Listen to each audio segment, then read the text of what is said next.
মানুষ অনেক কিছুর পেছনেই ছুটে। কেউ ছুটে ক্ষমতার পেছনে, কেউ টাকার পেছনে, কেউ নাম, যশ, বাহবা আর আলোচনার পেছনে। আমি সেদিকে তাকাই না। আমার সব মনোযোগ তুমি।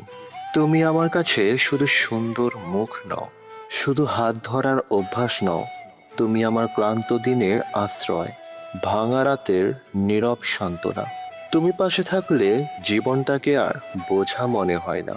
হার মানলেও লজ্জা লাগে না, কারণ জানি কেউ একজন আছে যার কাছে আমি ঠিক আমি হয়েই থাকতে পারি। তুমি আমার অভ্যাস, তুমি আমার আশ্বাস, তুমি আমার সবচেয়ে সহজ প্রার্থনা আর সবচেয়ে কঠিন দুর্বলতা। তাই অন্য সব কিছু বাদ দিয়ে আমি নির্দ্বিধায় বলি, আমার সকল চাওয়ার শেষ ঠিকানা তুমি।